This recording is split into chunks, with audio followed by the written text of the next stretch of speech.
Okay, just updating my thinking here so I can remember what I'm planning out as I change everything with all this time I've had between when we started demolition and when the excavator is coming back to finish the work.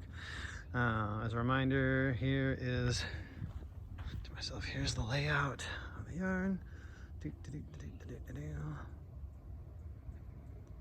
Originally I was thinking, you can see stakes out there, I was going to put the bog filter up there, run a creek down through here, and then run it somehow down here into this pond. Pond is staying where it was. That's not really the shape. I just got hoses laid out.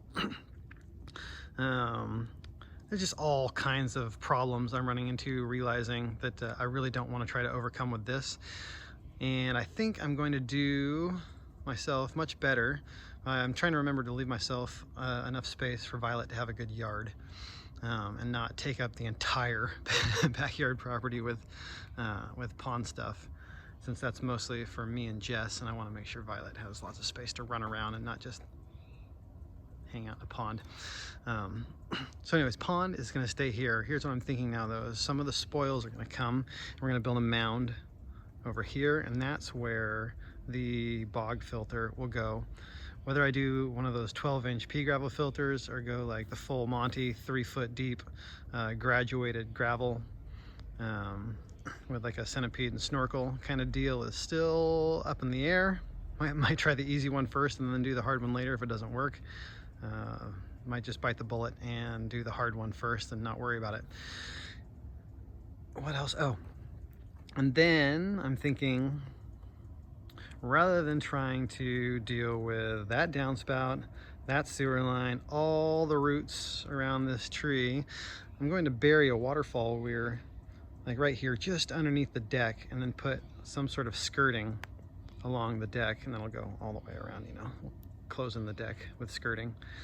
We'll open the skirting enough to let the water flow out, run this creek past the stairs here, because that was a really important part of the design that I wanted from the beginning, was to be able to step down from the deck, have some water running past the steps, and have some sort of stepping stones or a little bridge over it.